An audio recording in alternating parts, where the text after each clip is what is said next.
قال الله تبارك وتعالى في كلامه المجيد أعوذ بالله من الشيطان الرجيم بسم الله الرحمن الرحيم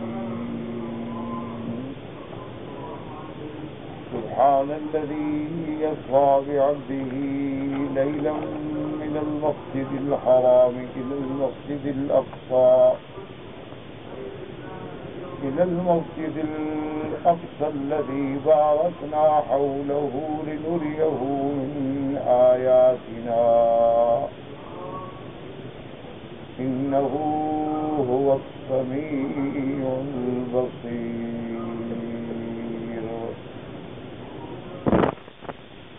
اللہ تبارک و تعالی نے سورۃ الاسراء کی ان آیات مبارک میں حضور صلی اللہ علیہ وسلم کے قصہ اسراء کا ذکر فرمایا ہے۔ الحمدللہ کئی دنوں سے ہم قصہ اسراء اور معراج پڑھ رہے ہیں۔ آج قصہ اسراء و معراج پہ ایک اور طرح سے نظر ڈالیں اور اس میں غور کریں کہ جہاں تک حضور صلی اللہ علیہ وسلم کے اسراء کا تعلق ہے، اسراء مسجد الحرام سے مسجد الاقصی کا، مسجد الاقصی سے پھر معراج۔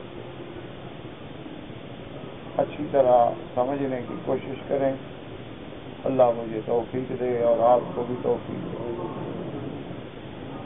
تو اب جہاں تک اسراء کا تعلق ہے وہ تو بڑی وضاحت کے ساتھ قرآن میں موجود ہے۔ اللہ تبارک و تعالی نے نام ہی اس سورت کا سورۃ الاسراء رکھا، لیکن جہاں تک معراج کا تعلق، گو بعض مفسرین کرام نے فرمایا ہے کہ سورۃ النجم میں جو آیات ہیں ثم دنا فتدلى فكان قاب قوسين او ادنى فاوحى الى عبده ما اوحى ما كذب الفؤاد ما راى ولقد راى من آیات ربه الكبرى۔ وہ ان آیات مبارکہ سے بعض مفسرین کرام رحمت اللہ علیہم اجمعین حضور کے معراج کو ثابت کرتے ہیں، لیکن راجح قول یہ ہے کہ یہ جو آیات مبارکہ ہیں کہ پھر قریب ہوا اور اتنا قریب ہوا جیسے قاب قوسین یا اس سے بھی زیادہ قریب، تو دراصل یہ آیات مبارکہ جو ہیں یہ حضرت جبریل اور سرکار دو عالم کی رؤیت کے متعلق ہیں، اس کا تعلق اللہ کے ساتھ نہیں۔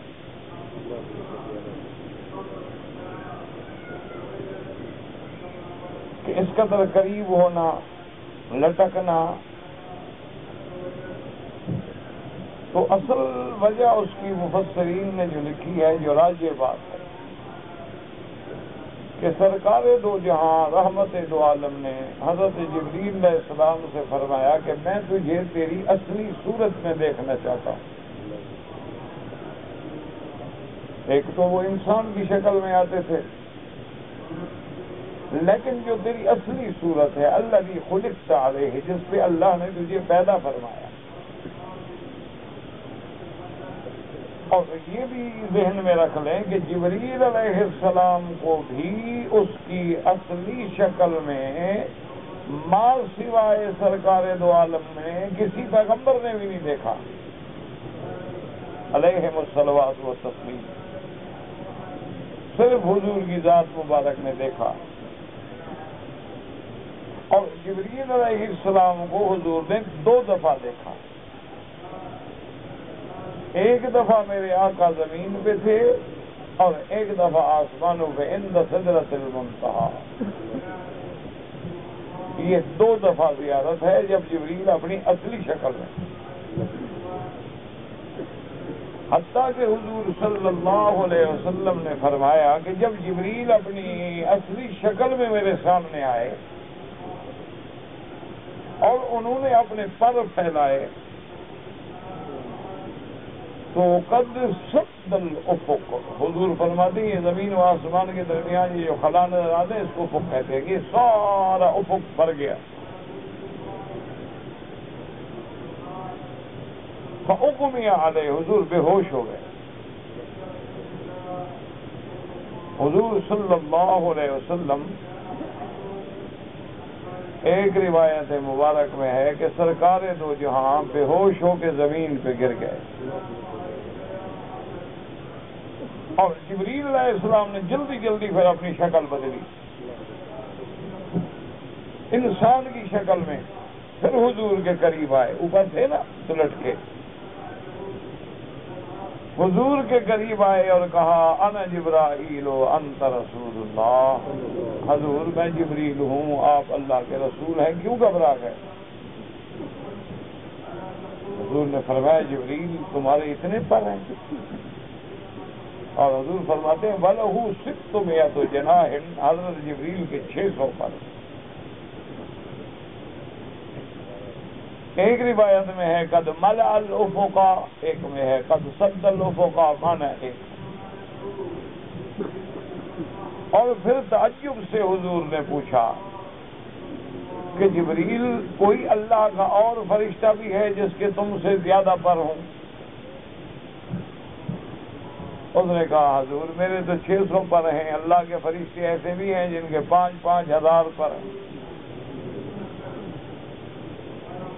تو اس لیے حضرت ابن عباس رضی اللہ تعالی عنہ حبر المفسرین فرماتے ہیں کہ یہ لٹکنا، حضور کے قریب آنا، ایسے قریب آ جانا کہ جیسے کمان قریب ہوتی ہے یا اس سے بھی زیادہ قریب آ جانا، یہ جبریل اور لقاء محمد مصطفیٰ، اس کا تعلق حضور کی اور اللہ تبارک و تعالیٰ کی ذات سے نہیں ہے، کیونکہ اللہ کی ذات بلند و بالا ہے، اسے لٹکنے کی کیا ضرورت ہے؟ تو اس لیے تو یہ آیات جو ہیں تقریباً جمہور کے نزدیک صراحتاً تو جبریل علیہ السلام کا لقاء ہے، وہ بعض آیات سے جہاں فرمایا وَلَقَدْ رَآهُ مِنْ آیَاتِ رَبِّهِ الْكُبْرَى سے اشارہ ہوتا ہے معراج کی طرف۔ بات کو سمجھیں، اللہ رحمت کرے، خدا کرے سمجھ آ جائے، اور اللہ مجھے بھی توفیق دیں، کیونکہ تھوڑا مسئلہ مشکل ہے لیکن کوشش کریں تو سمجھ آ سکتا ہے کہ بھئی اسراء کو تو اللہ نے اتنی واضح بیان فرما دیا ہے کہ اسرا بعبدہ لیلا من المسجد الحرام الی المسجد الاقصی، لیکن معراج کو قرآن پاک نے اتنی واضح بیان نہیں فرمایا۔ قرآن میں جو سورت مبارک ہے اس کا نام بھی اسراء تو ہے، لیکن معراج کسی سورت کا نام نہیں۔ اللہ کے قرآن میں جتنی سورتیں ہیں ان میں کسی سورت کا نام معراج نہیں ہے، اسراء ہے۔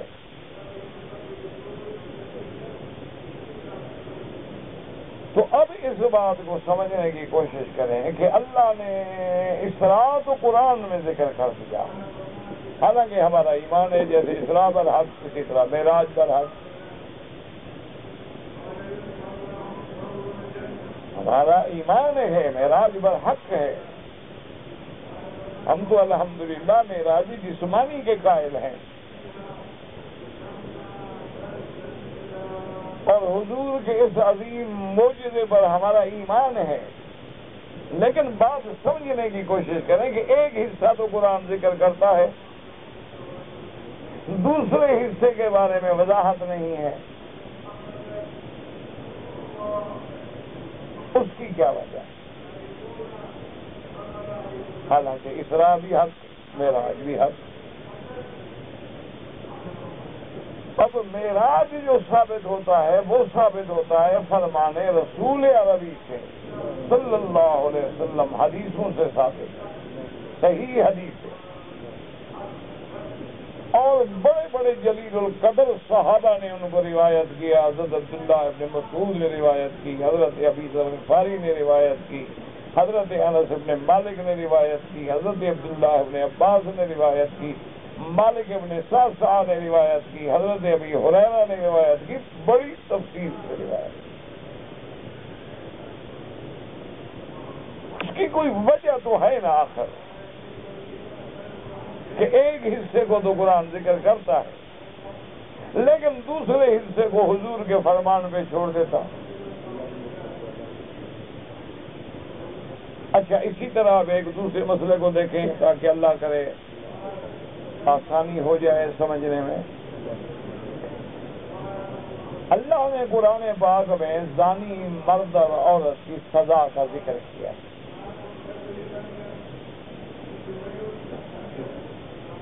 کہ اگر کوئی مرد اور عورت زنا کریں، اللہ بچائے، اللہ ہر مسلمان کی عفت عصمت کو محفوظ رکھے. اگر مرد اور عورت زنا کریں اور دونوں کنوارے ہوں، مرد بھی کنوارا ہے اور عورت بھی کنواری، اور زنا ثابت ہو جائے، یہ ایک الگ مسئلہ ہے کہ ثبوت کے لیے کیا ہوگا. میں جو سمجھانا چاہتا ہوں وہ یہ ہے کہ اگر زانی اور زانیہ پر زنا ثابت ہو جائے تو اس کی سزا کیا ہے؟ فَاجْلِدُوا كُلَّ وَاحِدٍ مِّنْهُمَا مِائَةَ جَلْدَةٍ. اللہ نے فرمایا ان کو 100 کوڑا مارا جائے. الزَّانِيَةُ وَالزَّانِي فَاجْلِدُوا كُلَّ وَاحِدٍ مِّنْهُمَا مِائَةَ جَلْدَةٍ. عورت ہے یا مرد ہے، لیکن اگر زنا ثابت ہو گیا ہے، سزا کیا ہے جی؟ 100 کوڑا مارو. یہ قرآن میں آیت موجود ہے، آپ پڑھتے ہیں، میں بھی پڑھتا ہوں، ہر مسلمان پڑھتا ہے. اب ایک اور شکل ہے کہ زنا تو ہوا ہے لیکن زنا کرنے والا مرد بھی شادی شدہ ہے، عورت بھی شادی شدہ ہے، یعنی دونوں کنوارے نہیں ہیں، دونوں شادی شدہ ہیں. تو ان کی سزا کیا ہے؟ رجم. رجم کا کیا معنی ہوتا ہے کہ دونوں کو ایک گڑھا کھود کے کمر تک دفن کر دیا جائے اور مسلمان کٹھے ہوں اور پتھر مار مار مار مار کے پتھر مارتے رہیں حتیٰ کہ وہ مر جائیں. بہت بڑی سزا ہے، بہت بڑی سزا ہے. اللہ معاف کرے، اللہ بچائے. اللہ تبارک و تعالی ہر مسلمان مرد عورت کی حفاظت فرمائے. اللہ اکبر. تو یہ رجم والی سزا جو ہے اس کا ذکر قرآن میں نہیں ہے، یعنی کوڑے والی سزا کا ذکر تو قرآن میں موجود ہے، لیکن رجم والی سزا جو ہے اس کا ذکر قرآن میں موجود نہیں ہے. اب یہ علمی بحث ہے کہ بعض علماء فرماتے ہیں کہ پہلے آیت تھی وہ منسوخ التلاوت ہے، الشیخ والشیخۃ اذا زنیا فرجموہما البتۃ نکالا من اللہ. لیکن یہ کوئی مسلمان ایمان والا تو یہ بات مان لے گا نا، لیکن کوئی مخالف یا خصم تو یہ بات ماننے کے لیے تیار نہیں کہ جو چھوٹی سزا ہے اس کا تو ذکر موجود ہے اور جو بڑی سزا ہے اس کا ذکر قرآن میں کیوں نہیں ہے. چھوٹی سزا ہے نا، کوڑے ماریں گے، جو مر تو نہیں جائیں گے نا، بچ جائیں گے. لیکن رجم کا تو مانے یہ ہے کہ پتھر مار مار مار کے اس وقت تک مارتے رہو جب تک وہ مر نہ جائیں. تو وہ تو بڑی سزا ہے، لیکن اس کا قرآن میں گو بعض علماء کی یہ رائے مبارک ہے کہ پہلے آیت تھی لیکن منسوخ التلاوت ہے. تو آخر بھائی اتنی بڑی آیت کو اللہ نے کیوں منسوخ کر دیا؟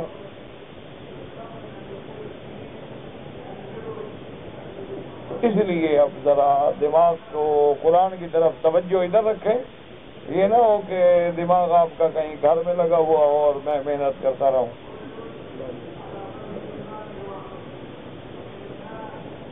کہ بھئی اب دیکھیں اصلاح ہے زمین پر، بھئی مسجد الحرام بھی زمین پہ ہے نا، اور مسجد اقصی بھی زمین پہ ہے۔ جو زمین پہ ہے اس کا ذکر تو قرآن میں ہے، جو آسمانوں میں اصل بڑی بات تو وہ ہے۔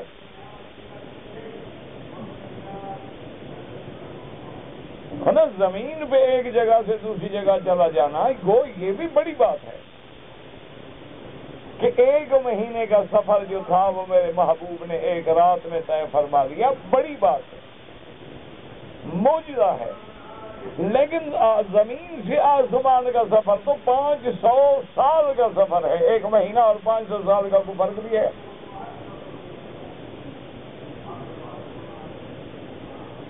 یعنی زمین سے اگر ہم آسمان تک جائیں سفر کریں تو وہ سفر بنتا ہے 500 سال، اور پھر 7 آسمان ہیں تو 3500 سال، یعنی جو ایک مہینے کا سفر ہے اس کا ذکر تو قرآن کرتا ہے، اور جو 3500 سال کا سفر میرے محبوب کا رات میں کٹ گیا ہے اس کا ذکر قرآن نہیں کرتا۔ کیوں؟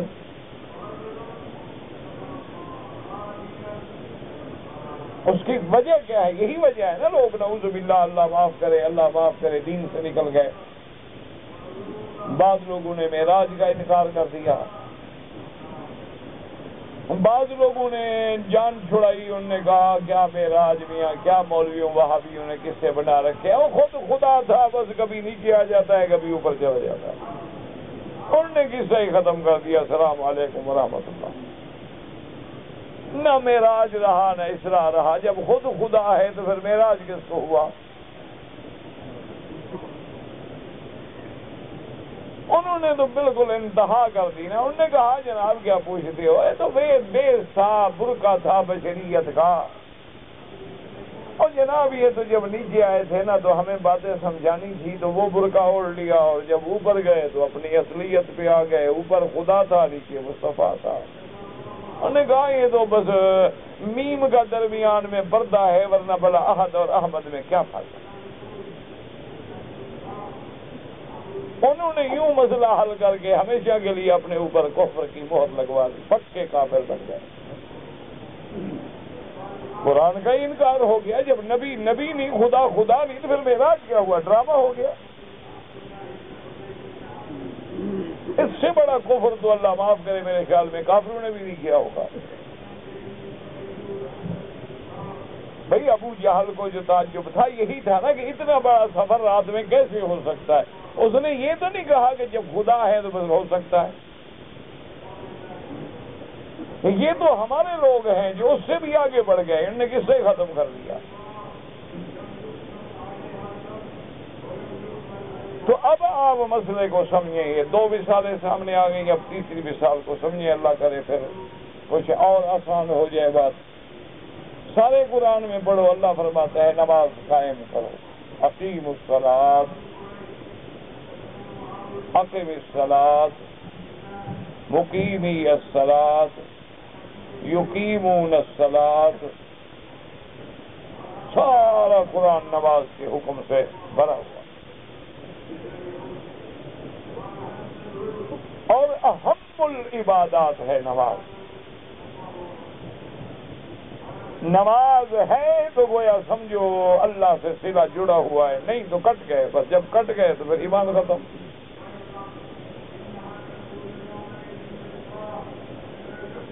اسی لیے امام احمد بن حنبل رحمۃ اللہ علیہ اور شیخ الاسلام ابن تیمیہ، شیخ الاسلام ابن القیم رحمہم اللہ علیہم اجمعین، اتنے بڑے جلیل القدر لوگ ہیں، وہ فرماتے ہیں کہ اگر کوئی بندہ عمدن نماز نہیں پڑھتا، بے نماز ہے، مر جائے تو اس کا نماز جنازہ نہ پڑھو، وہ کافر ہے۔ وہ فرماتے ہیں لا یصلی علیہ ولا یدفن فی قبور المسلمین، اور نہ اس کو کسی مسلمانوں کے قبرستان میں دفن کرو۔ وہ فرماتے ہیں اگر کسی کا باپ دادا نمازی نہیں تھا، مر گیا، تو اولاد اس کا حج بدل نہ کروائے. حج بدل مسلمان کا ہوتا ہے، وہ کافر تھا، کافر کا کیا حج بدل؟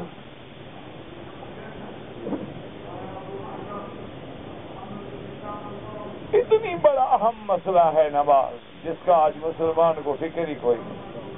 کوئی جمعہ خان ہے جمعہ پڑھ لیتا ہے، کوئی عید خان ہے عید پڑھ لیتا ہے.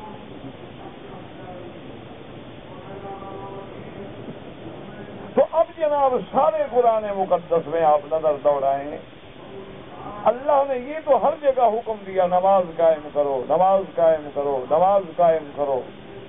یہ بھی حکم دیا قبلے کی طرف رخ کرو. یہ بھی حکم دے دیا کہ اچھا اگر قبلہ معلوم نہ ہو کوشش کرو نماز پڑھ لو، جدھر رخ کرو گے نماز ہو جائے گی.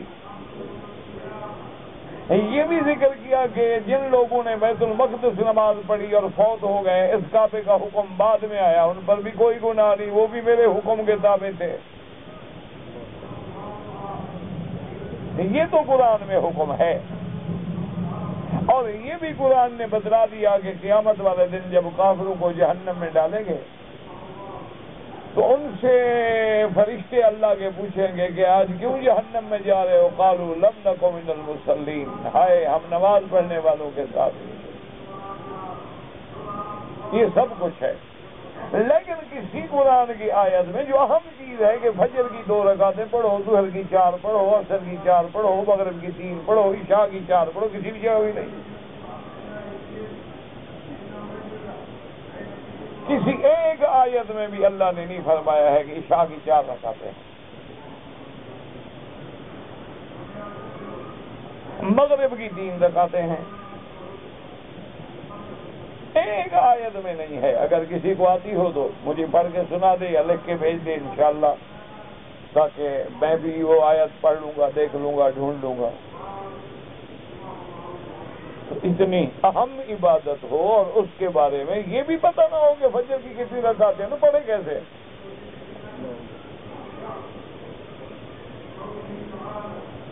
اسی طرح اب جناب ایک اور مثال سمجھیں، اللہ پاک آسان کرے کہ اللہ نے حکم دیا آتوا الزکوٰۃ، زکوٰۃ ادا کرو.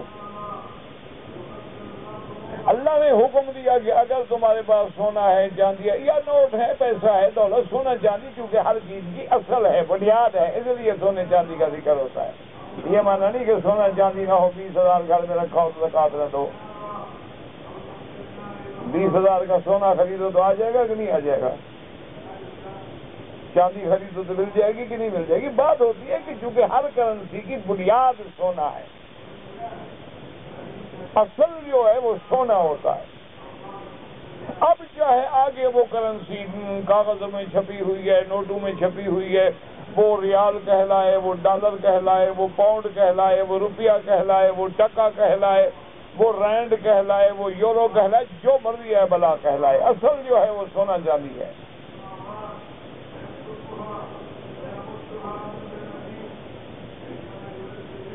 ایک آدمی نے، ایک شاعر تھے، بڑا عربی شاعر گزرے ہیں تاریخ میں،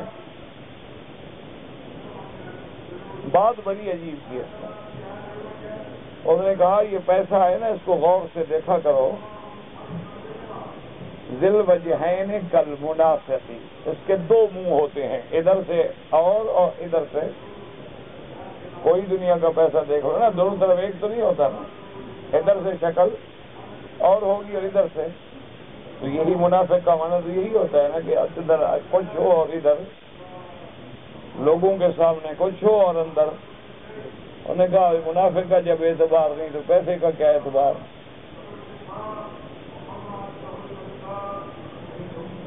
بھائی منافق جو ہوتے ہیں یہی تھا نا، مسلمانوں کو ملتے قالوا آمنا، جی ہم تمہارے ساتھ ہیں.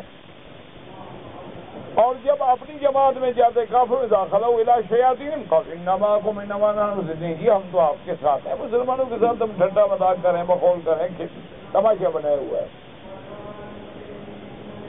اس لیے قرآن کہتا ہے مذبذبین بین ذلک لا الہ ہؤلاء ولا الہ ہؤلاء، کہ منافق جو ہے نا یہ دھوبی کا کتا ہے، نہ گھر کا نہ گھاٹ کا، نہ ادھر کا نہ ادھر کا. تو اس لیے جب اس کے دو رخ ہیں تو وہ یہ بھی منافق ہے.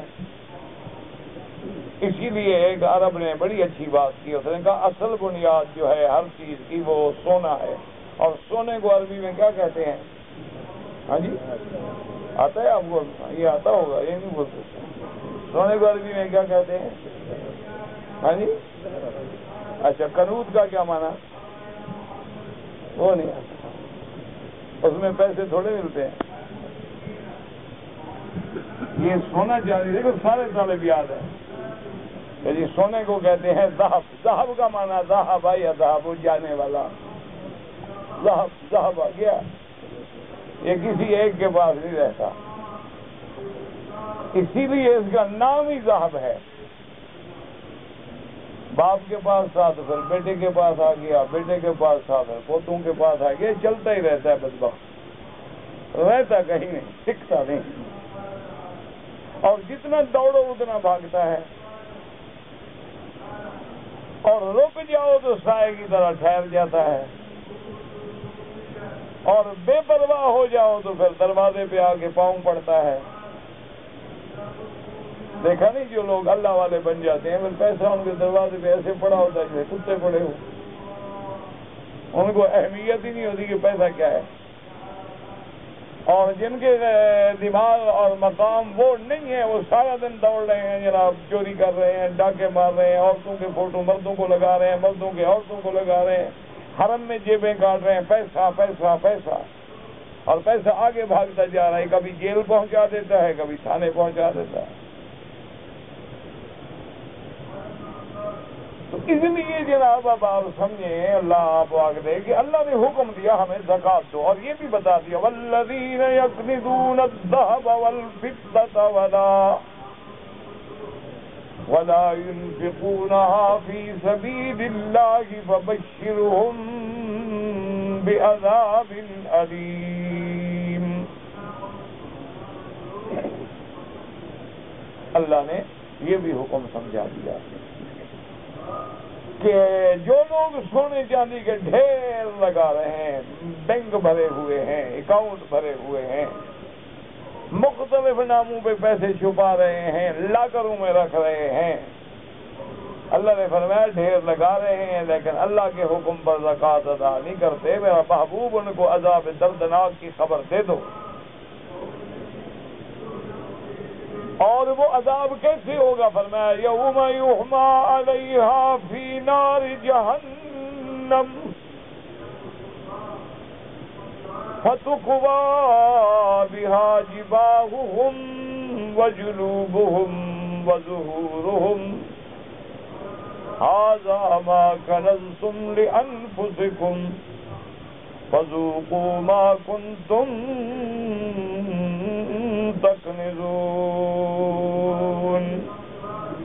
اللہ فرماتے ہیں قیامت والے دن پھر ہم اسی سونے چاندی کو حکم دیں گے کہ جہنم میں اس کی سلاخیں بنا کے گرم کرو، اور زکوٰۃ نہ دینے والوں کے چہرے پہ، اس کے بازوؤں پہ، پسلیوں پہ داغ لگاؤ، اور ساتھ کہو کہ یہ ہے وہ خزانہ جو تم نے اکٹھا کیا تھا. اب مزہ چکھو. تو زکوٰۃ اتنی اہم چیز ہے کہ اسلام کے بنیادی ارکان جو ہے ان میں زکوٰۃ ہے، لیکن زکوٰۃ کتنا دیں جناب؟ کتنے پیسے ہوں تو زکوٰۃ دیں؟ نصاب زکوٰۃ کیا ہے قرآن میں کوئی؟ آخر کیا وجہ ہے؟ سمجھیے اس مسئلے کو کہ بنیادی مسئلے ہیں کہ بنیاد اسلام ولا خمس. اسلام کی بنیادی 5 چیزیں: شہادت اللہ الہ الا اللہ وان محمد رسول اللہ واقام الصلاۃ وایتاء الزکاۃ وصوم رمضان وحج البیت لمن استطاع الیہ سبیلا. اب جناب اندازہ کریں کہ آخر کیا وجہ ہے. اچھا، قرآن نے کسی جگہ جو ہے بعض چیزوں کا، جیسے حج ہے اس کا ذکر کر دیا، احرام کا ذکر بھی کر دیا، محرم کا شکار نہ کھیلنے کا ذکر بھی کر دیا، اچھا عرفات کا ذکر بھی کر دیا، مزدلفہ کا ذکر بھی کر دیا. مینا میں جو ہم نے دن رہنے ہیں کہ بھی 12 کو آ جاؤ تو مرضی اور 13 کو آؤ مرضی، یہ ذکر بھی کر دیا۔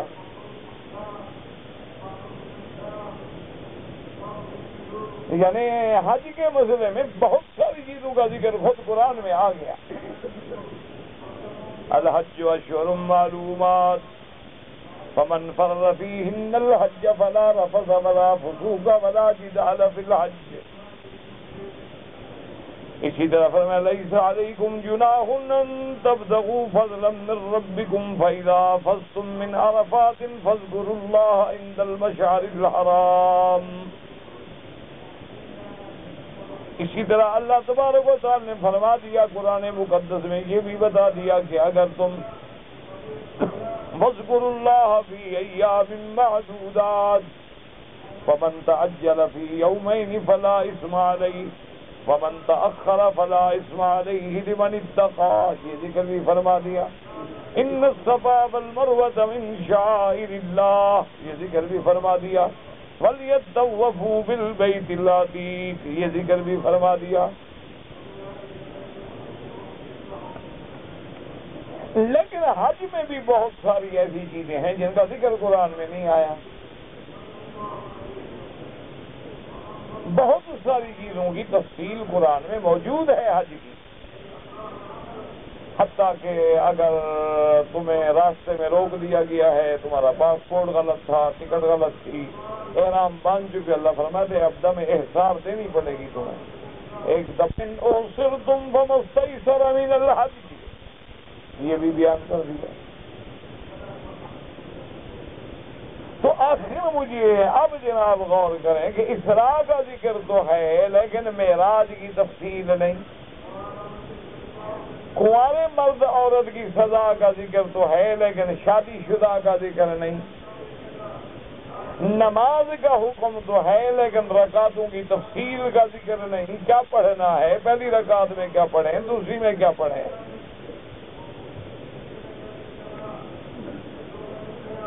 زکوٰۃ کا ذکر ہے، نصاب کا ذکر نہیں، اچھا میرے پاس اگر 100 اونٹ ہے تو کتنا زکوٰۃ دوں، اس کا ذکر نہیں قرآن میں۔ اور روزے کا ذکر ہے، اور روزے کے بہت سارے احکام کا ذکر ہے لیکن بعض احکام ہیں جن کا ذکر نہیں۔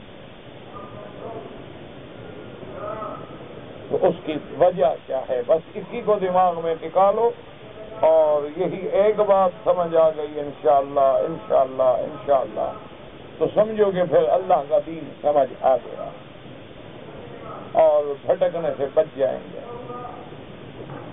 مہربانی کرو یہ ٹانٹ ہوں تو بند کیا کرو، گانے سننے کا شوق ہے تو قرآن نہ سنا کرو، یا کم از کم مسجد میں داخل ہوتے ہو اتنا حیا تو ہو۔ انا للہ و انا الیہ راجعون۔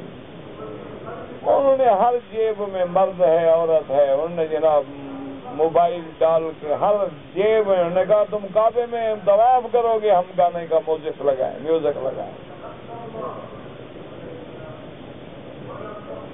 دیکھو نا دشمن کتنا چالاک ہے، مسلمان کتنا خوش ہے، پیسے دے کے اپنی نمازیں خراب کرتا ہے، پیسے خرچ کر کے گناہ گار ہوتا ہے، پیسے بھی دیتا ہے گناہ بھی خریدتا ہے۔ آپ اندازہ کرنا، انہوں نے جناب ایسا کہ آپ کبھی جب یہ نئے آئے تھے نا تو اس وقت 40,000 ریال لگتا تھا سیکورٹی، پھر 10,000 روپے آ گیا، آپ جناب نے بالکل آسان کر دیا۔ پہلے بڑے لوگ سنتے تھے کہ ان کے گھر میں ٹی وی ہوتا ہے، جی ٹیلی ویژن ہوتا ہے، اور بڑے لوگ جو تھے ان کے گھر میں جی ڈش ہوتا ہے، ڈش اینٹینا ہوتا ہے، جو باہر سے آتا ہے، لگانے والے ماہرین آتے ہیں، اس کو سیٹ کرتے ہیں، اس کے جناب رخ متعین کرتے ہیں، پھر ڈکٹوٹر لگاتے ہیں، پتہ نہیں کیا کیا بلائیں لگاتے ہیں۔ آپ وہ کہتے ہیں 300 ریال دو، ہم سب کو لگا دیں گے آپ کو، تم شیطان کو دیکھو ضرور، پیسوں کا فکر نہ کرو، سستا کر دیتے۔ مولوی کی تقریر کیا کرے گی، 100 بندہ، 200 بندہ، 400 بندہ، تبلیغی جماعت والے بیچارے ٹل لگاتے ہیں، سال میں تو 7 6 7 8 لاکھ بندہ اکٹھا کر لیتے ہوں گے۔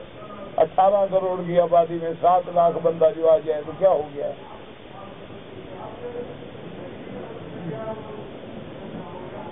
بس دعا کرو، باقی ان کو محنت کا صلہ اللہ دے دے کہ ان کے بس میں جو ہے وہ لگے ہوئے ہیں۔ میرے بس میں جو ہے میں وہ کر سکتا ہوں نا، لا یکلف اللہ نفسا الا وسعہا۔ لیکن دشمن نے میڈیا اپنے ہاتھ میں رکھ لیا ہے، جب چاہے جھوٹ کو سچ کر دے، سچ کو جھوٹ کر دے۔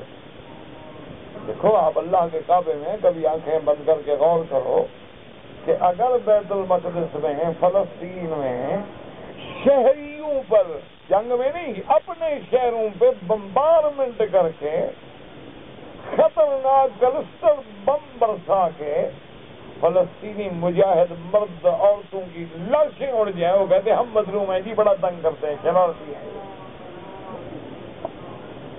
یعنی مارنے والا کہتا ہے کہ مرنے والے شرارتی ہیں۔ اندازہ کریں، اور ساری دنیا کہہ رہے ہو عجیب بات ہی کریں، یہ واقعی دیکھو بڑے بڑے شرارتی مزاج ہیں، بہت شرارتی لوگ ہیں، کشمیر والے بھی ایسے کوئی شرارتی۔ 80,000 بندہ ان کا مر گیا، ہزاروں کشمیری بیٹیوں کی عزتیں عصمتیں لٹ گئیں۔ لوٹنے والا مظلوم ہے، لوٹنے والا ظالم ہے۔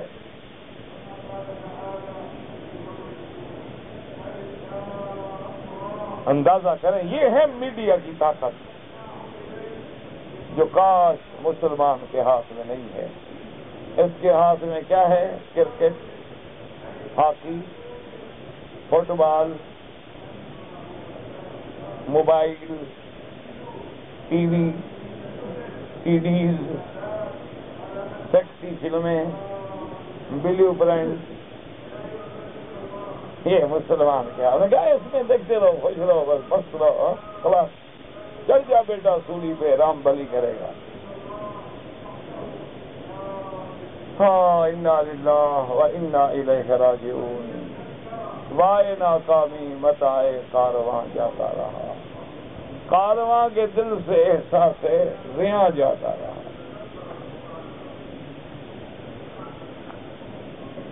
اللہ اکبر، آج ایک بھی عالم نہیں، ایک بھی قائد نہیں، ایک بھی اس مقام کلیبر کا بندہ نہیں جو دشمن کو للکار کے علمی جواب دے سکے۔ لڑائی کے تو میں بھی مخالف ہوں، یہ جو لڑتے چڑھتے ہیں ان کا میں نہیں قائد۔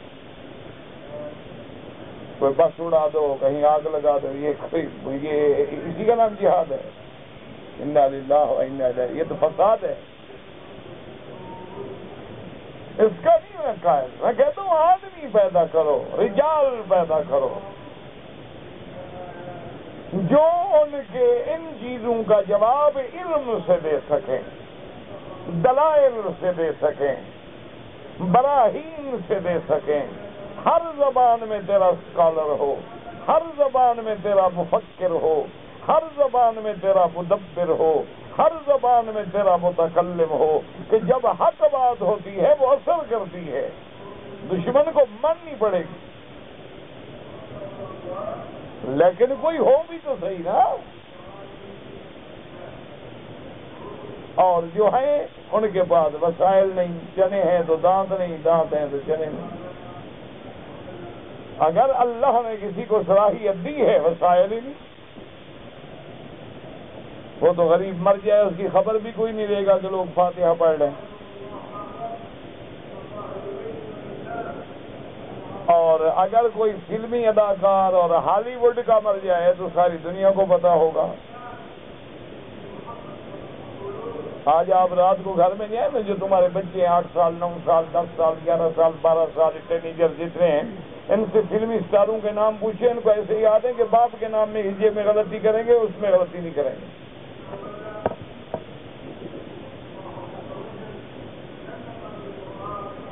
اور ان سے پوچھو کہ حضرت ابو بکر کا نام کیا ہے؟ یہ ابو بکر تھا۔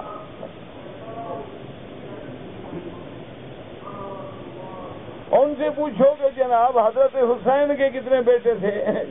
جی کوئی ضروری تو نہیں نا۔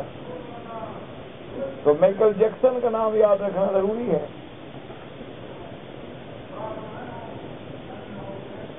بس بدقسمتی ہے میرا بھائی، کس کس کو روئیں؟ تن ہم داغ داغ شد پمبا پوجا پوجا دیا ہم. تو اب جناب سمجھے، اللہ کرے تیرے دماغ میں اور بات خدا کرے بیٹھ جائے کہ آخر وجہ کیا ہے. اس کی وجہ سمجھو.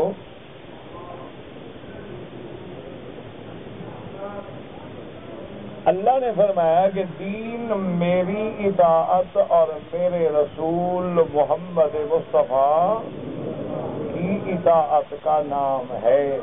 میری بھی فرما برداری کرو اور میرے، بس اسی نقطے میں ساری مسئلہ حل ہو جائے گا. اطیعوا اللہ و اطیعوا الرسول. اور ساتھ فرما دیا کہ ہر کام میں نمونہ کون ہے؟ لقد کان لکم فی رسول اللہ اسوۃ حسنہ. اب ساری باتیں قرآن کہہ دیتا تو حضور نمونہ کس کا بنتے؟ نہیں سمجھ آ رہی بات؟ اللہ نے یہ بھی فرما دیا کہ وما ینطق عن الہویٰ ان هو الا وحی یوحیٰ. اللہ نے فرما دیا میرا مدنی نہیں بولتے جب تک میرا وحی نہیں ہوتا. حضور کی زبان سے وہ نکلتا ہے جو اللہ فرما گفتہ اللہ، جو وہ کہہ رہے ہیں وہ زبان نہیں ہلا رہے ہیں. اصل بات کس کی ہے؟ میں ان کے مطلب کی کہہ رہا ہوں. زبان میری ہے، بات ان کی. میں ان کی محفل سنوارتا ہوں، چراغ میرا ہے، رات ان کی. بس اسی میں سمجھ رہے. اللہ نے فرمایا اگر ہم دونوں قرآن میں ذکر کر دیتے تو پھر میرے مدنی کا مقام کیسے سمجھ جاتا؟ آدھا قرآن سے ذکر کیا، آدھا محمد مدنی کے بیان سے ذکر کیا کہ جیسے قرآن پہ ایمان ضروری، اسی طرح محمد کے بیان پہ ایمان ضروری. اگر قرآن پہ ایمان نہیں لاؤ گے تو کافر ہو جاؤ گے، اور محمد مصطفیٰ کے بیان کو نہیں مانو گے تب بھی کافر ہو جاؤ گے. فرما دیا یہ دو چیزیں ہیں. اس لیے ہم نے کچھ حصہ اپنے ڈائریکٹ آرڈر میں بیان کر دیا ہے اور کچھ فرمان رسول محمد مصطفیٰ میں بیان کر دیا ہے، کیونکہ دین نام ہی اسی کا ہے، اللہ اور اللہ کے رسول. کلمہ اسی کا ہے نا کہ لا الہ الا اللہ محمد الرسول اللہ. تو اب خود اندازہ فرما لیں کہ گویا حدیث تفسیر ہے قرآن کی، فرمان رسول تفسیر ہے قرآن کی. جو حدیث کا منکر وہ قرآن کا منکر ہے، اور جو قرآن کا منکر وہ حدیث کا منکر ہے. جب قرآن کا منکر ہے تو پھر تو رسول اللہ کا بھی منکر ہے.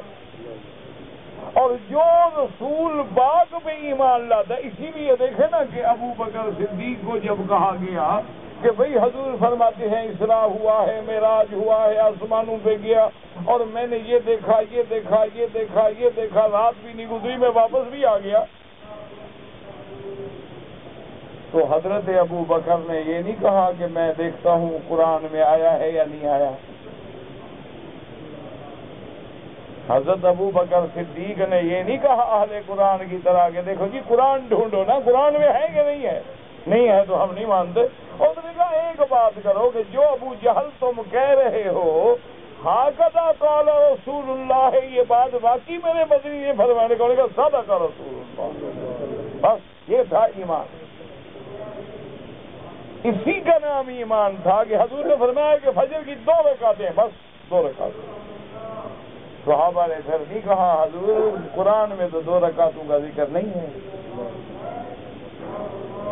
حضور نے فرما دیا کہ بھئی 7.25 تولے سونا ہو اور 52.5 تولے چاندی ہو تو صاحب نصاب زکات دے گا. انہوں نے کہا حضور یہ قرآن میں تو کہیں نہیں لکھا 7.25 تولے نہ 52.5 تولے. انہوں نے کہا جب حضور نے کہہ دیا ہے تو حضور کا کہنا گویا اللہ کا کہنا ہے.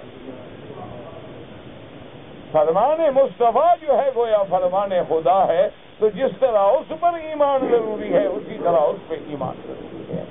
نہ ادھر ہم ترازو کے ایسے دو پلڑے ہیں کہ ذرا بھی اگر اپنے استعداد پہ نہیں ہوں گے تو پھر ہم ایمان سے نکل جائیں گے.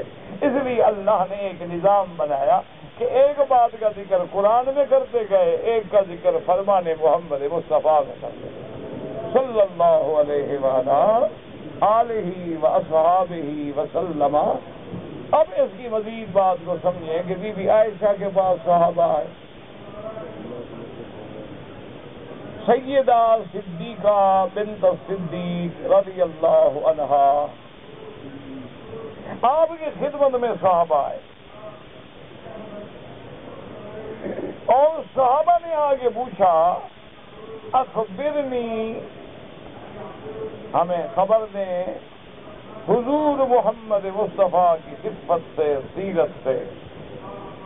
بی بی حضور کی کوئی سیرت کا ٹکڑا، صفت مبارک، کوئی آپ کا بیان.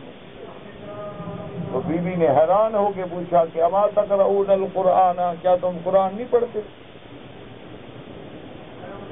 صحابہ نے کہا اما قرآن پڑھا، خلقہ القرآن، میرے مدنی کا خلق دیکھنا ہے، قرآن پڑھ لو. جو قرآن میں لکھا ہوا ہے محمد کے عمل میں ہے، اور جو محمد کے عمل میں ہے وہ قرآن میں ہے. تو اگر قرآن کو عملی شکل میں دیکھنا ہے تو محمد مصطفیٰ کو دیکھو، اور قرآن کو پڑھنا ہے تو پھر قرآن کو پڑھ لو، بات تو ایک ہی ہے. تو اس لیے اللہ تبارک و تعالیٰ نے صرف معراج کی بات نہیں، ایسے کئی احکام ہیں کہ جن کا ذکر جو ہے صرف فرمان رسول عربی صلی اللہ علیہ وسلم سے ثابت ہوتا ہے، اور ہمارے لیے اس کا وہی مقام ہے جیسے اللہ کے حکم کا مقام ہے. جیسے اللہ کے حکم کا انکار کفر ہے، اسی طرح فرمان رسول عربی کا انکار بھی کفر ہے. اللہ آپ کو بھی اور مجھے بھی بچائے. ایک بات معراج میں الحمدللہ، چونکہ اس پہ بحث نہیں ہوئی تھی، اللہ کا شکر ہے یہ ہو گئی. اب دوسری بات ہے، اللہ تبارک و تعالیٰ نے معراج میں حضور صلی اللہ علیہ وسلم فرماتے ہیں کہ مجھے دکھلایا گیا معراج والی رات. حضور فرماتے ہیں مجھے دکھلایا گیا کہ ایک آدمی، کچھ لوگ ہیں بیٹھے ہیں، ان کے ایک طرف میں دیگچیاں چڑھی ہوئی ہیں اور بڑا طیب پاک بہترین تر و تازہ گوشت ہے، اور دوسری طرف دیگچے چڑھے ہوئے ہیں اور ان میں بدبودار گندا بالکل گلا سڑا گوشت ہے. لیکن وہ لوگ اچھے گوشت کو چھوڑ کے اس گندے کو کھا رہے ہیں. تو میں نے جبریل سے پوچھا ما ہؤلاء یا جبرائیل، یہ کیا؟ پاکیزہ گوشت ہے، حلال، سامنے دیکھتے ہوئے طبیعت خوش ہو رہی ہے، خوشبوئیں آ رہی ہیں، اور یہ گندا پلیت گوشت کھا رہے. اور نے کہا یا رسول اللہ، یہ تیری امت کے وہ زانی مرد اور عورتیں ہیں کہ جن کے گھر میں حلال عورت تھی، پاکیزہ عورت تھی، اس کو چھوڑ کے گندی عورتوں کے پیچھے بھاگتا ہے. جن کے گھر میں عورت کے پاس نوجوان ہے، خوبصورت شوہر ہے، وہ اپنے شوہر کو چھوڑ کے جخ مارتی ہے، زنا کراتی ہے. آج اللہ نے سزا دی ہے کہ اچھے گوشت کے بجائے یہ مردار گوشت کھاتے رہے. تم نے دنیا میں بھی تو حلال کو چھوڑ کے حرام کھایا تھا. اسی طرح حضور صلی اللہ علیہ وسلم فرماتے ہیں کہ میرا گزر کچھ ایسے لوگوں پہ ہوا کہ ترزخ رؤوسہم بالحجارۃ، ان کے سروں کو پتھروں سے کچل دیا جاتا ہے، پھر سر سلامت ہو جاتا ہے، پھر کچل دیا جاتا ہے، پھر سلامت ہو جاتا ہے، پھر کچل دیا جاتا ہے. تو میں نے جبریل سے پوچھا ما ہؤلاء یا جبریل، یہ کیا؟ انہوں نے فرمایا حضور ہؤلاء تتثاقلون عن الصلاۃ، یہ آپ کی امت کے وہ لوگ ہیں جو نماز میں سستی کرتے تھے. اٹھتا ہوں جی اٹھتا ہوں جی اٹھتا ہوں جی اٹھتا ہوں، ابھی اٹھیں گے، ابھی دیر ہے، ابھی دیر ہے، جلدی وضو کر لوں گا، ابھی آدھا گھنٹہ اور بھی کوئی سورج تو نکلے گا جناب جا کے تقریباً 5:45 بجے، میں کیوں 4 بجے نماز پڑھ لوں؟ میں کیوں 5 بجے پڑھ لوں، 5:30 اٹھوں گا، 6:45 سے پہلے پڑھ لوں گا۔ یہ وہ لوگ ہیں جو نمازوں میں سستی کرتے تھے اور نیند اور آرام کو پسند کرتے تھے، ان کو اللہ نے یہ سزا دی اور اسی طرح یہ بھگتتے رہیں گے۔ حضور نے فرمایا کہ اس کے بعد میرا گزر ایک ایسے لوگوں پہ ہوا کہ ان کے ہونٹ جو ہیں اور زبانیں جو ہیں وہ مقراض سے کاٹی جا رہی ہیں، باتیں کاٹتے ہیں، ہونٹ کاٹتے ہیں، زبان کاٹتے، پھر ٹھیک ہو جاتے پھر کاٹتے ہیں۔ میں نے دیکھا تو میں حیران ہو گیا اور میں نے پوچھا کہ ما ہؤلاء یا جبریل، یہ کون لوگ ہیں؟ تو ان نے کہا یا رسول اللہ ہؤلاء خطباء امتک، یہ تیرے امت کے مولوی ہیں جو لوگوں کو غلط دین بتاتے ہیں، جو لوگوں کو گمراہ کرتے تھے، جو لوگوں کو بدعات سکھاتے تھے، جو لوگوں کو صرف 11ویں اور عرس میں مبتلا رکھتے تھے، جو لوگوں کو صرف رجوی شریف اور جھنڈے شریف اور اس کے بعد جناب کونڈے شریف اور عرس شریف اور 11ویں شریف اور اسی میں الجھائے رکھا، نہ قرآن، نہ نماز، نہ روزہ، نہ حج، نہ زکوٰۃ، نہ تہجد، صرف اسی میں لگا دیا، ہمیشہ باطل پہ چلاتے رہے۔ آج ان کو اللہ تبارک و تعالیٰ نے یہ سزا دی ہے، وہ بھگت رہے۔ اسی طرح حضور نے فرمایا کہ میں آگے گزرا ایک قوم پہ، اللہ اکبر، دعا کریں اللہ ہمیں عذاب سے بچائے، اللہ تبارک و تعالیٰ حضور کے حکم پہ چلائے صلی اللہ علیہ وسلم۔ حضور صلی اللہ علیہ وسلم فرماتے ہیں کہ میں آگے چلا اور میں نے دیکھا کہ کچھ لوگ ایسے ہیں جو ایسے چل رہے ہیں جیسے اونٹ اور جانور چرتے ہیں، اور زقوم تھور کا درخت جو ہے کانٹوں والا وہ کھا رہے ہیں۔ میں نے پوچھا ما ہؤلاء یا جبریل، یہ کون لوگ ہیں؟ انہوں نے کہا یا رسول اللہ صلی اللہ علیہ وسلم، یہ تیری امت کے وہ لوگ ہیں جو صدقات و خیرات نہیں کرتے تھے اور مال کھا جاتے تھے، آج اللہ نے ان کو یہ کھانے کو دیا۔ میرے کہنے کا مقصد یہ سمجھیں کہ اب یہ چیزیں بھی دکھائی گئی، اسی طرح حضور کو جنت بھی دکھائی گئی، اسی طرح حضور کو جہنم بھی دکھائی گئی۔ حالانکہ جنت بھی آخرت میں مرنے کے بعد ملے گی اور جہنم بھی مرنے کے بعد ملے گی۔ یہ ٹرائل تھا، ایک نمونہ تھا جہنم کے عذاب کا، حقیقی جہنم نہ۔ مسئلے کو سمجھیں، جیسے ایک آدمی مومن ہے، مر گیا، قبر جنت کا باغ بن گئی، دعا کرو اللہ ہماری قبروں کو بھی جنت کا باغ بنائے۔ جو مسلمان فوت ہو گئے اللہ ان کی قبروں کو بھی جنت کا باغ بنائے۔ تو اب یہ گویا جنت میں نہیں ہے، جنت تو جنت ہے، لیکن اس کی کچھ نعمتوں کا حصہ جو ہے اللہ نے بطور نمونہ اس کو قبر میں دکھلا دیا۔ اچھا، بعض لوگوں کے قبر میں بچھو ہیں، سانپ ہیں، تکلیفیں ہیں، عذاب ہیں، گویا جہنم کا کچھ ایک نمونہ دکھلا دیا گیا، ورنہ اصل عذاب جو ہے وہ آخرت میں ہوگا، مرنے کے بعد ہوگا۔ نعیم بھی اس وقت ملے گی اور سزا بھی اس وقت ملے گی۔ اس کا معنی یہ نہیں کہ ابھی وہ جہنم میں جل رہے ہیں، کیونکہ عذاب نوع من عذاب جہنم ہے تو ذکر کر دیا جاتا ہے تاکہ آپ کو یہ باتیں سمجھ آ جائیں۔ اور اسراء کیوں ہوا، معراج کیوں ہوا؟ لِنُرِيَهُ مِنْ آیاتنا، اللہ نے فرمایا میں اپنی قدرت کی نشانیاں دکھلاؤں محمد مصطفیٰ صلی اللہ علیہ وسلم۔ اللہ آپ کو بھی مجھے بھی دین پر چلنے کی، سمجھنے کی توفیق دیں۔ گزارش یہ ہے کہ آپ نے شادی کی ہے، آپ کو کمپنی 3 مہینے کی اجازت دے سکتی ہے، لے لیں، کوئی بات نہیں، 3 مہینے ٹھیک ہے۔ پھر اللہ توفیق دے تو وزٹ ویزے پہ 3 مہینے کے لیے بیوی کو بلا لینا، نوکری بھی نہ چھوڑو، بیوی کا حق بھی ادا کرو۔ اگر ایک آدمی نے عشاء کی نماز پڑھ کے وطر پڑھ لیے کوئی بات نہیں، جس کو تہجد کے لیے اٹھنے کا یقین نہ ہو وہ لازماً وتر عشاء کے بعد پڑھ لے اور پھر تہجد کے بعد تہجد پڑھے. جس نے وتر نہ پڑھے ہوں اس کے لیے حکم ہوتا ہے کہ پہلے تہجد پڑھے اور آخر میں وتر پڑھے. یہ نہیں عشاء کو پڑھ لیے تو پڑھ لیے، کوئی منع نہیں.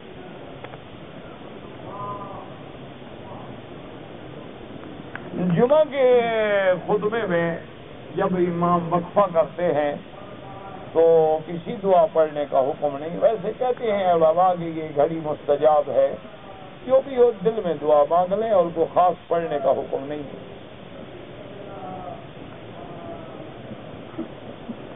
امام شافعی رحمۃ اللہ علیہ بھی فرماتے ہیں کہ سر ہو یا ہاتھ دھوئیں 3 دفعہ دھوئیں، مسا 1 دفعہ. تو باقی اگر ان کے نزدیک 1 دفعہ بھی کریں وضو ہو جائے گا، سب کے نزدیک ہو جائے گا، لیکن افضل 3 دفعہ ہے.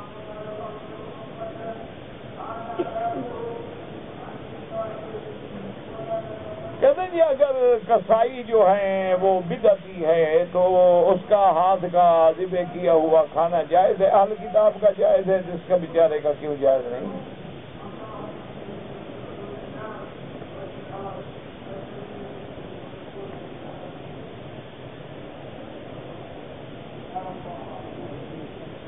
اگر ہم نے بڑے بڑے گناہ کیے ہوں اور ندامت ہو سچی اور سچی توبہ کریں، بالکل اللہ معاف کر دیتے ہیں.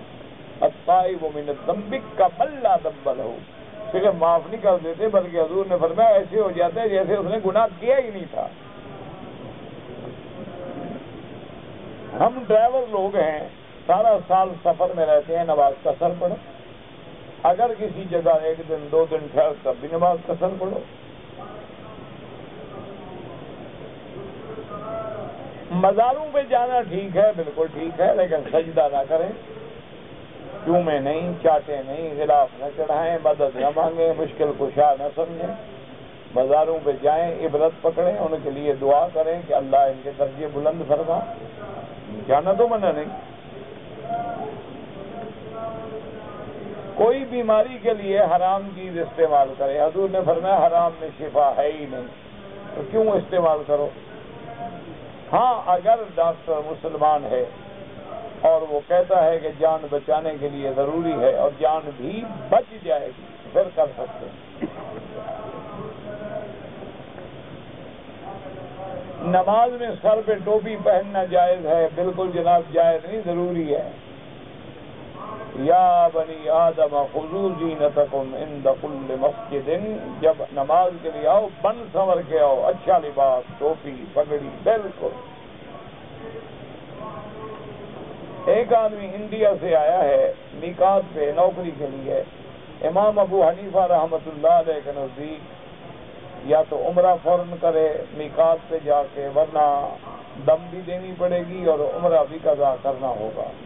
باقی ائمہ فرماتے ہیں اس کی نیت ہی نوکری تھی، نیت عمرہ زیارت تھی ہی نہیں، اس پہ کوئی دم نہیں.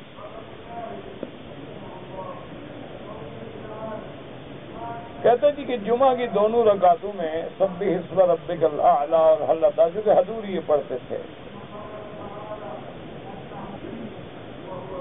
کہتے جی کہ کالے رنگ کے جوتے پہننا منع ہے یا نہیں ہے؟ کوئی منع نہیں ہے. یہ تو بابا بعض عاشق لوگوں کے ادب تھے، وہ اس مقام پہ نہ تم پہنچے نہ ہم پہنچے، مسئلوں میں نہ جاؤ، مسئلے میں جو مرضی آئے تھے. یہ تو بعض عاشق کے محبت والے لوگ تھے، انہوں نے کہا جی خدا کے گھر کے کعبے کا غلاف کالا ہے یار، میں جوتے کالے نہیں پہنے گا. یہ ان کا اپنا ایک ذوق ہے، کوئی مسئلہ تھوڑا ہے.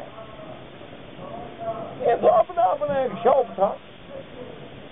بہت سارے لوگ جو ہیں وہ سبز رنگ کی چادر بھی پہنتے تھے، وہ کہتے بھی حضور کے روضے کا رنگ سبز ہے، میں نیچے چادر پہنوں یا جوتا پہنوں سبز رنگ کا. یہ کوئی مسئلہ نہیں شریعت میں. شریعت میں سب رنگ پہننا جائز ہے.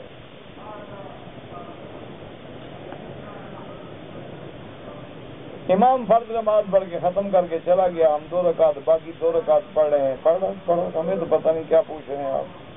قرآن کیسے نازل ہوا؟ بھائی جبریل لے کے آیا، ایسے نازل ہوا. معراج میں جاگنا جائز ہے؟ معراج تمہیں ہوگا کہ جاگو گے. کوئی معراج میں جاگنا نہیں۔ ایسے اللہ کے بندے ہیں۔ اگر آدمی کے سجدے کی جگہ میں کوئی چیز آ جائے تو اس کو پھونکو مار دے یا ہٹا دے، کوئی بات۔ اگر ایسی ہے کہ نقصان ہوگا ہٹا دو۔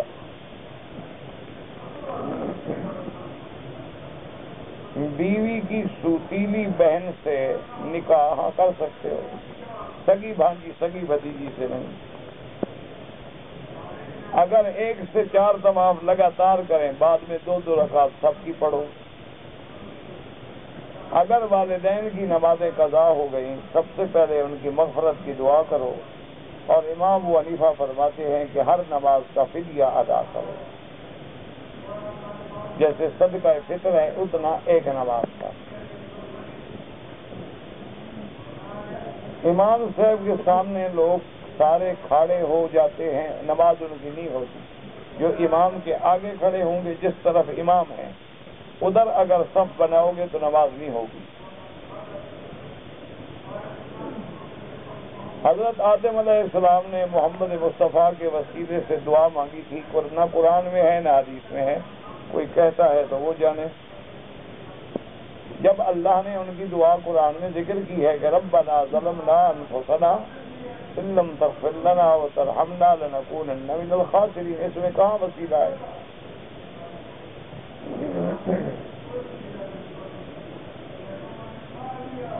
کوئی آدمی اپنی بیوی کے ہوتے ہوئے اس بیوی کی بہن سے شادی کر سکتا ہے؟ نہیں کر سکتا۔ 2 بہنیں ایک نکاح میں جمع نہیں ہو سکتی، اور وہ بھی بڑی بغیرت بہن ہے جو بہن پہ سوگن بن کے آنے کے لیے تیار ہے۔ ہر طواف کے بعد 2 رکعت پڑھنا امام صاحب کے نزدیک واجب ہے، باقی ائمہ کے نزدیک سنت ہے۔ مکہ مکرمہ میں عمرے پہ آئے ہیں، آپ مکے میں رہتے ہوئے اب جتنا دن رہیں طواف زیادہ کریں، پھر جب مدینہ پاک جائیں تو پھر عمرے کا احرام باندھتے ہیں تاکہ وہ میقات ہے۔ اگر حج نہیں کیا کوئی بات نہیں، عمرہ کر کے جاؤ، پھر اللہ توفیق دے ذریعہ بنائے حج بھی کرنا۔ اگر دونوں آدمی نے طواف صفا کر لیا ہے تو ایک دوسرے کے بال کاٹ سکتے ہیں۔ ربنا تقبل منا انک انت السمیع العلیم، اللهم استر امورنا وامور اولادنا وامور المسلمین، اللهم اغفر امة محمد صلی اللہ علیہ وسلم۔